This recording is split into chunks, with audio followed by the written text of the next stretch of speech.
And I am a business coach, an individual coach.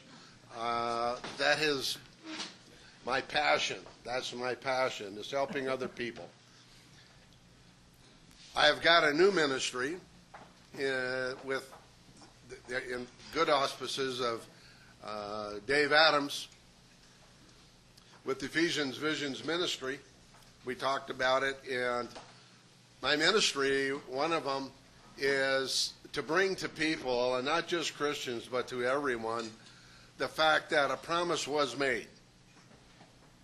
A promise was made by Jesus in John 10:10.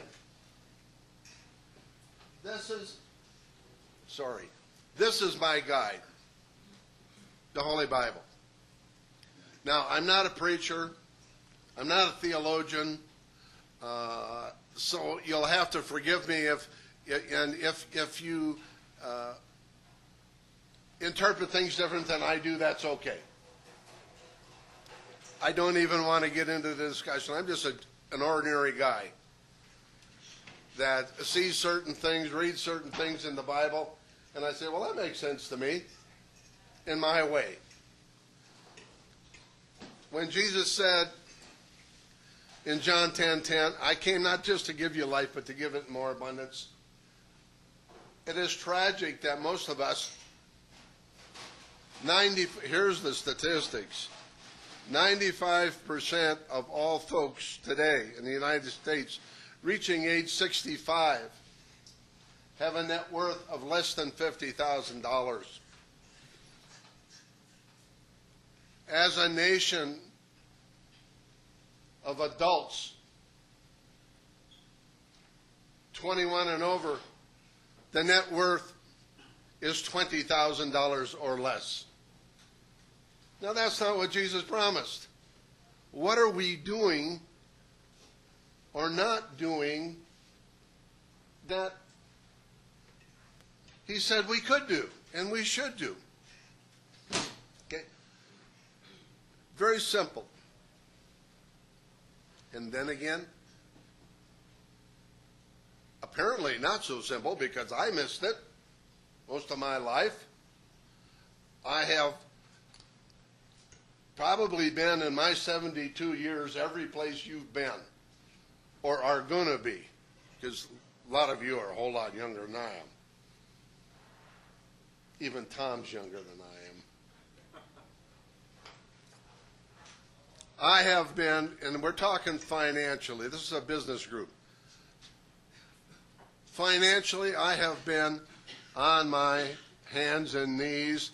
I have had money, I have had no money. I have had money, I have had no money. And the nice thing about it is that you can always recoup that. That's no big deal. That's no big deal. As long as you do what Matthew 7:7 says, ask, seek, and knock. The Lord didn't say, I'm going to give you all these things, all this abundance, and all you got to do is sit on your tush. And it's going to be coming to you. We've all seen the movie, and now maybe all of us, but we should. It's an interesting movie. The Secret.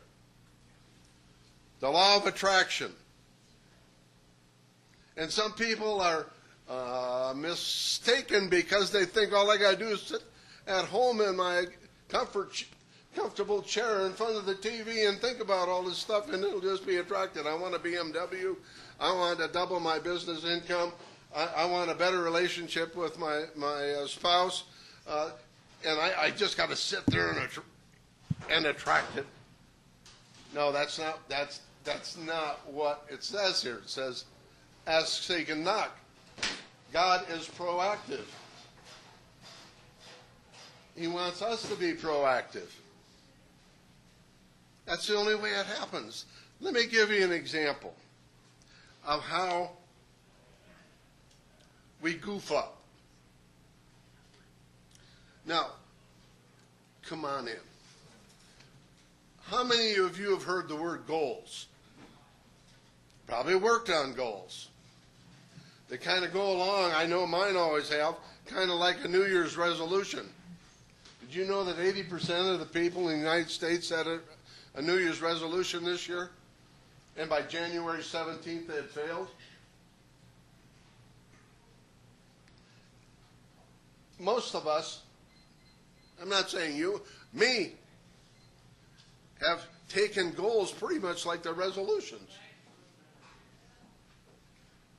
We were taught, some of us, because I go way back, by Earl Nightingale, Jim Rohn, et cetera, et cetera. How do you set goals? You get out a 3x5 card, you write on it, I want a second home in Hawaii. And I want to, and all you got to do is put a picture of that home that you want on that 3x5 card, put it in your pocket or your purse, pull it out several times during the day, and guess what? You got a home in Hawaii all of a sudden. It doesn't work. It doesn't work. It's like a New Year's resolution. A resolution is based not on, I am going to do the following. It says, I hope. And hope is not a plan.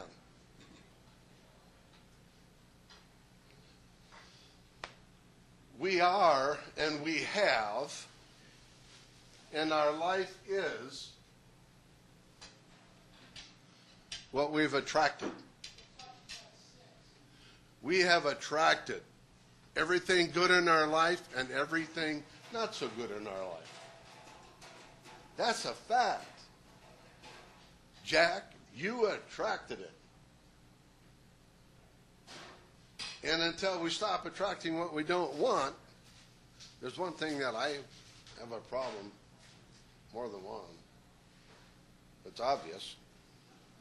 You know, you attract. I never thought I'd get to the point where I wore suspenders.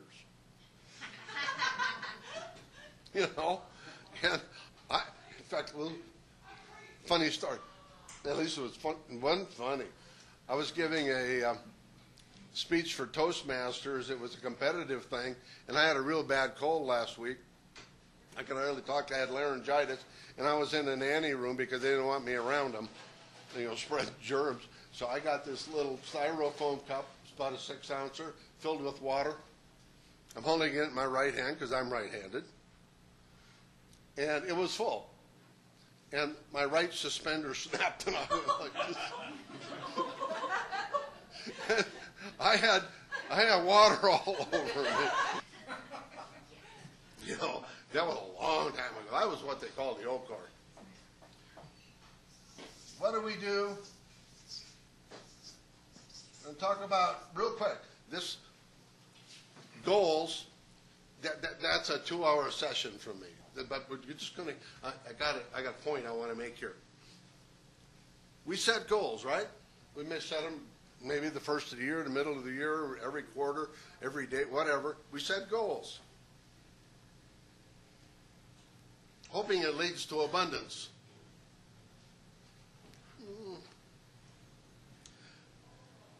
Give an example. As a coach with a gentleman who's got an MBA, a CPA, a DDDD, I mean, initials that long. Okay. He hired me for about a year. And my first 2 questions are, with anyone, what's your goal? And let's say, for example, we're talking about money here. This is a business group. His goal was $250,000. And he was making about 100. Okay. I'm not going to argue with him. He wants it, fine. Got to figure out how to get there. Now, the next question I ask is, let me see your agenda.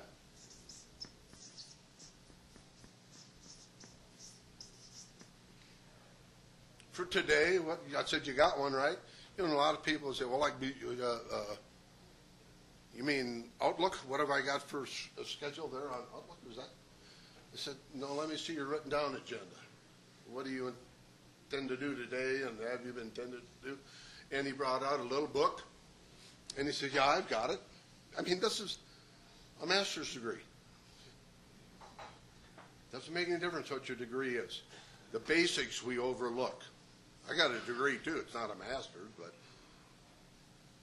nobody ever taught me business. I had to learn that. And you want to read. You want to read a lot. For years, for 40 years, I didn't read at all.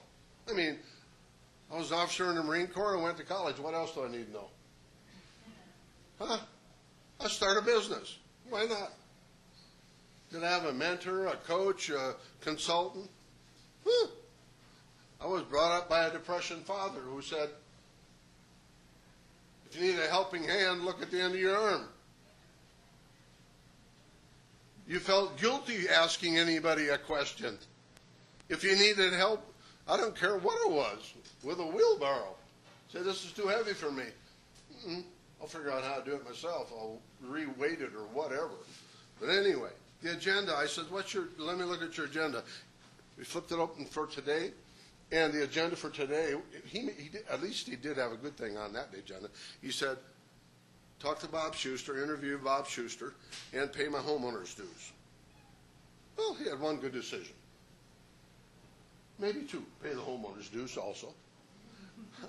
I said, okay, that's not fair. Let's go back. Can I, mind if I go back a few pages? And every page was about the same. Have lunch with Joe, pay my bill for this, get my car lubed, whatever.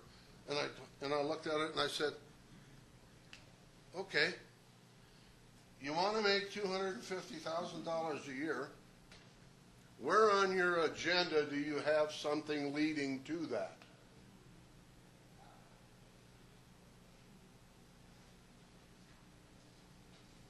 There was nothing. How many times have I been there? Guy says, well, I've been in, and I had a couple of real estate companies, for 30 years, whatever. And I was a national sales director. That's not important. Anyway, a guy says, well, how long have you been in your business? Well, I've been in business 30 years, so I got 30 years experience. Are you sure? Well, yeah. Well, I had 30 years experience too. No, I didn't have one. I repeated it 30 times. And the guy goes, how come my income never goes up? My relationship's always cruddy. I always get someone need to, I can't get away from my suspenders. Well, what's the definition of insanity? You all know, right? How many of us, and don't raise your hand, how many of us have done that? We do the same thing over and over and over and over again. I don't care whether it's for 2 years or 30, and we expect different results. That's a definition of craziness. You can't get different results with the same thing. You got to do something different. So the agenda that you set today determines where you're going tomorrow and in the future and the rest of your life. Your agenda drives your day. Write that down. Your agenda determines the results of your life. Look at it every morning. This is very difficult to do. Very difficult to do. I got a whole session on that. And it plays into goals. And that again, part of the ministry, we're going to reach out to Christians and non-Christians and show them that there's really a message. There's really a message and a promise. I'm not a Bible thumper, and I'm not going to get into. I don't do that. I'm just an ordinary 72-year-old guy with 72 years of living experience. And thank God I started reading, and I research, I try to read at least 2 books a month. At least 2 a month on personal development, business development.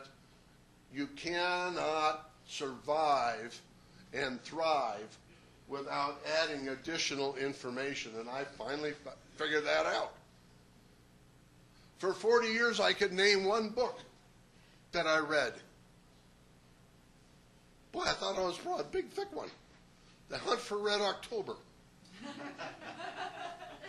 In 30 years, 40 years, I read 1 book. Why did my businesses always end up making about the same amount of money? Sure, thank God I worked hard. I've got a fairly decent intelligence, and so my income was generally more than average. Never up here, but a little more than average. And, well, that's pretty good. That's pretty good. But that isn't what the Lord promised. He promised abundance. He promised abundance. What are we doing in our lives that lead to abundance? I'm going to share with you now the problem and the solution.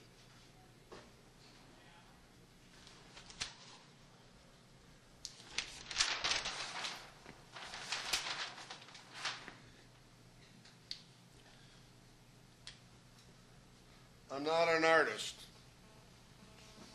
obviously. That's a brain. Use your imagination. Okay. Now, I don't know who does these studies. I don't know where they come up with the figures. I'll give you a couple of figures. And you can probably relate it to your life. By the time a person reaches age about 5 or 6, they know who they are. You were formed subconsciously as to whom you were by the time you reached the age 6.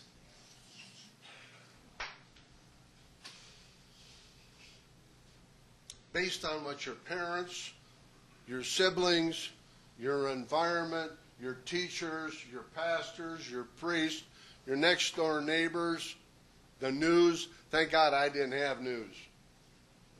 I'm old enough not to have news. Only when you went to the movies. Then you get movie tone. And we were very poor. You couldn't go to the movies maybe once every couple of months. You had to save your money for the powdered milk and the powdered eggs. The guy said, well, were you hungry when you were a kid? I go, no, plenty of food. How do you know you had plenty of food? Well, every time I asked for seconds, my mom would always say, you've had enough.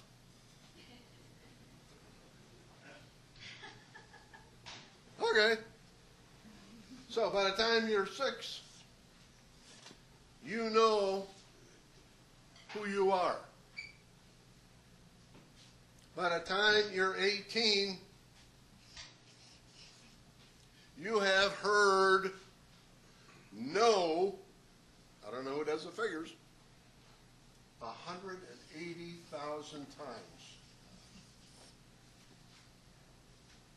Now some no's are good. Don't touch a stove, don't cross the street, this kind of thing. So some no's are good. But in the average Ozzie and Harriet family, not in some dysfunctional, I was brought up with an alcoholically abusive father and a mother that was equally abusive psychologically. Okay? So I think I probably exceeded 180,000. But Again, who does these studies? I don't know. In an Ozzie and Harriet family, by the time you reach 18, you have maybe heard, nice job, fantastic, you can go anywhere you want, you're a winner, you're bound to succeed 50 times, if at all. Many children have never heard the word good job.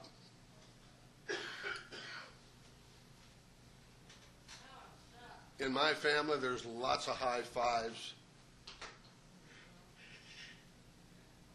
Okay. I never heard them. I'm not saying that to be, I mean, that makes you who you are. That makes you who you are. I don't go, ooh, you know what happened to me?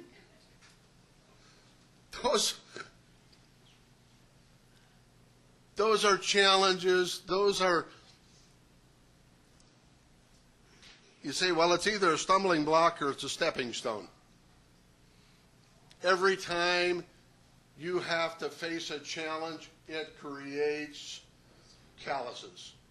Not making you callous, but it gives you more strength to handle something more traumatic. God has been putting in all of our lives, no, he didn't put him there, he allowed him to come to our lives, things that weren't necessarily pleasant. But look back at your life when you had your first, what you would consider unpleasant happening. Did you not have another one? And another one? And did they not compound in severity? Yeah. Were you more prepared to handle them? Yeah. Okay. Those are blessings. Those are blessings. Now, I'm going to tell you where you get goofed up, where I got goofed up. It's because all of this input that's coming in from your friends, relatives, mom, dad, your environment. Don't raise your hands, but how many have heard, you know, rich people are a bunch of crooks? Money don't make you happy. Hey, I tell you what. I've been broke and I had money.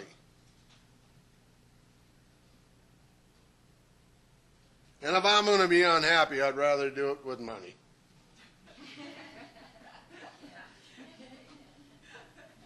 There ain't no such thing as poverty makes you happy. I mean, it don't compute. And how do you help? People say, well, I want to help a lot of people, but I don't want to make any money. How are you going to do that? Poor people can't give to poor people. You've got to have something to give. Now you say, well, yeah, but I'm really a nice guy. I'll give them my love. Well, marvelous. They're hungry. They don't have any clothes. Guy needs to get a job. You say, well, go get off the corner down there at Walmart and go get a job. The average figure is you need $3,000 to get a bath, a shave, and some decent clothes, and a haircut, so that you can even go to an interview. Hey, all this negative crud coming in, including your environment, right now, what's the thing that you're hearing? Well, you hear it all the time. It's really bad for all of us. This is a consumer economy. As soon as the people start spending, things will get better. Come on. You're being criticized because you're saving money. They're going, do you know that the Americans are now saving more money than they ever did before? That's horrible.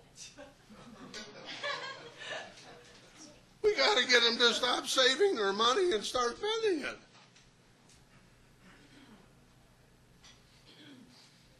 Have you heard that on the news? Yeah. Consumer index is up. They're getting happier. They'll start spending some money pretty quick. What did Dave Ramsey say? Save your money. Don't go in debt. Don't borrow. If you've got a business, you say, I know, I've been there. If you got a business and you say, well, gosh, they got this new printer out. It's really fast and it's colored and I mean it's really neat. I'm going to go down to Office Max or wherever. I'm going to get one of those. It's only X amount of dollars. How many times are you going to use it for something that fancy that you couldn't go to Office Max and say, hey, would you make me 10 copies? A whole lot cheaper than buying the dang machine. I said, well, I got a 5-acre ranch. I got to buy me a $50,000 tractor with all the add-ons. Hey, when I first came to Oregon, I had about 20 acres, 11 in water. You don't want water. You got to move hand lines every day. I thought, because I come from the valley, the Oregon City area, I never even used to use hand lotion, not in the valley. You didn't dry out.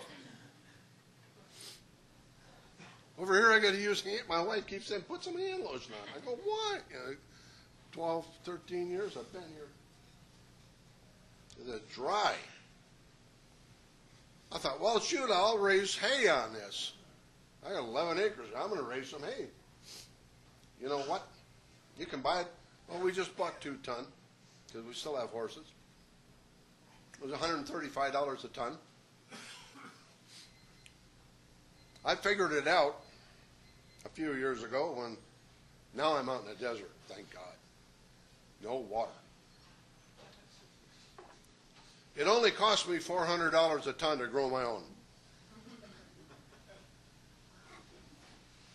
Because I had to hire people to come in. You don't go buy a $100,000 tractor and a baler and a swather and all this kind of stuff for 11 acres. Hey, Mary. Save your money. Save your money. Cash is king. Cash is king. So you get all this negative feedback. And that's your subconscious. That's in your subconscious. Your subconscious, write this down, your subconscious controls 95% of everything you do. You write goals with your conscious. You say, well, I'd like to do this. I'd like to have that. I'd like to go there. Double my bottom line. Increase my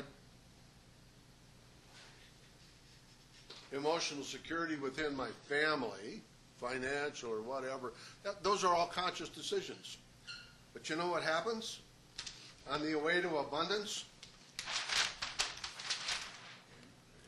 your subconscious, whenever you wrote down a goal, and you look at your agenda this morning, and you say, well, and that's another 2 hours. I teach people how to overcome procrastination. Because that's your biggest problem. And procrastination comes from the subconscious. You've got it written down. You've got your goal. You may even have an agenda.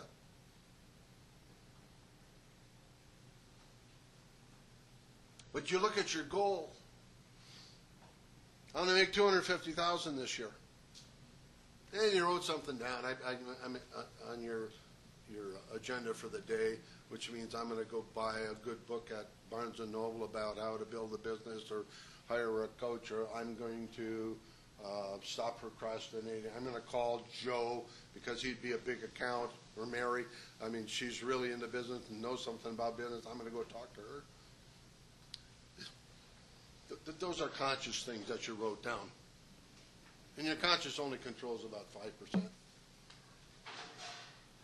Because it is constantly being overrode by the subconscious. The subconscious says, you don't really believe that, do you, that you're going to make $250? Nah, not really. Well, then why call those people?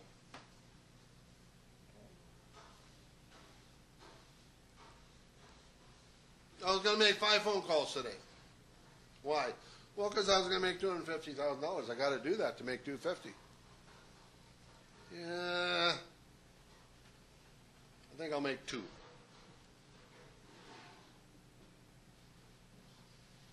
Well, you make 1, and the person's not really very pleasant. And you go, I've had enough of this. I guess 250 isn't all that important today. I'll do it tomorrow. Your subconscious is controlling. It's telling you constantly. Your mom said, rich people are crooks. Rich people are unhappy. Why don't you get just an ordinary job? I know my mother did. I haven't had a paycheck since 1968. Yeah. I don't ever want a paycheck. Yes. Paychecks make me a victim of somebody else. I mean, that's my personal feeling. Do you know that everything you've accumulated, and I said it earlier, and everything you are today is because of the decisions that you made unconsciously. Unconsciously. Your subconscious was overriding. Where are we at in time? About 6 minutes. So, be ever vigilant. Be ever vigilant. Don't ask why you are where you are, or why your business is where it's at, why your finances are where they're at, or why your relationship is where it's at, because you attracted it. Why? And you can't, until you overcome these emotional blocks, the little voice up here, that every time I see chocolate, it goes, oh, what the heck, suspenders will hold them up. There's some things I just haven't overcome. Okay? Someday, ouch.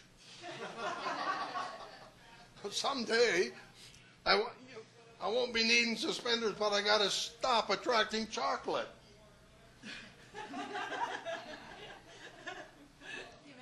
I can walk into a doctor's office and I can smell it. I walked out of my cardiologist's office a month ago. He says, cut back on your caffeine. Not a problem. I'll go to decaf. That's not a problem. Walked out of his office right on the corner of the appointment desk was a big bowl of chocolate. That's chocolate, not caffeine, right? And dark chocolate's really good for you. And he didn't say just one piece. No, I mean, if it's dark chocolate, if one piece is good, a bunch got to be really good. So I took a handful.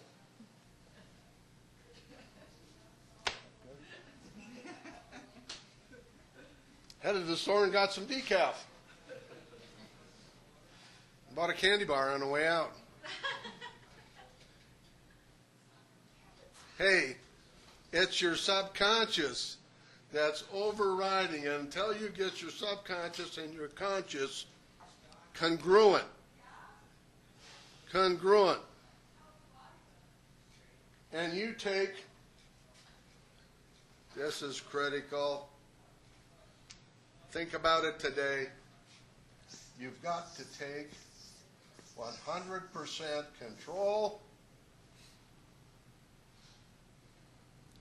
Write that down. Put it on a big sheet of paper on in your office or you're at your house. 100% control and responsibility for your life, where you're at, and your business. And real quickly, most people's problem is their self-esteem.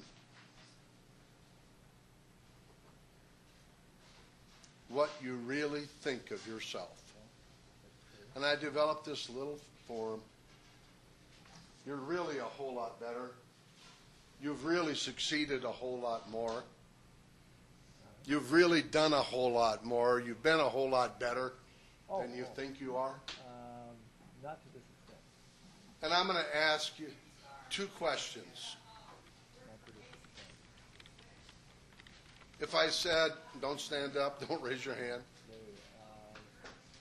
We can think of either the good things that we've done, There's a real bad rhubarb going there. successes we've had, or we can think of, and I asked this one gentleman, I said, There was bad. can you think of some things that you've done, thought about doing, relationships you've been involved in, business deals you've done, or wish you hadn't done?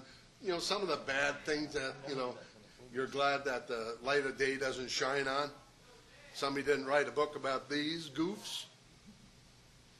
I said, how big would the list be? He said, oh my God. You have to write a book. I said, how about the nice things that you've done? Thank God. Well, that wouldn't take very long. Not true. I asked you to start here. And just last night I added As I'm led. age 61, 70, and over. I added the and over so I could still be on. So I could still excuse me. I hope this noise in the background doesn't bother you. Do yourself an exercise, and we'll finish with this. Do an exercise when you get back home or at the office. Start writing down all the good things you've done, the accomplishments you've had. The accomplishments you've had, the things you've overcome. That was recommended to me by Jack Canfield. Chicken Soup for the Soul, Success Principles. He asked people to write down the good things they have done. Think of, I'm asking, write down 3 things. Lord, touch your Then write down and correct those 10 things. There's a chemical imbalance there. And I did it. By the time I got to, you know, you think you've been not so much of a success. And by the time I got to age 12, I had about 20 things. In your case, there's not a right order. When you think about it.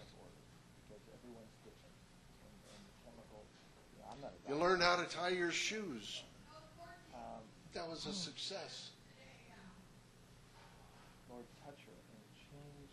But when you go to school and you get your report card, you bring your report card home. The things she is allergic to. Here's where we get dropped. Lord, Bring your report card home. imbalance. You may have done it to your kids. Lord, my new chemical that is very important It was done to me. Get 4 A's in the name and 1 of C. Jesus Christ. I speak to her body right What's the first thing they tell you? now. Be healed in the name Bring that C up. by his stripes we are healed. In Jesus' Baloney. name, your faith. You got 4 A's. Go get 4 A pluses. Forget about the C. Bless her. Honor Work on your strengths. Work on your strengths. And if you work on your strengths, then you're working where Jesus wants you to be. further work for the kingdom of God. So You go to Matthew 25, and I'm not going to go there. I'm going to let Dave come up. and we talk about talents, and that's another session.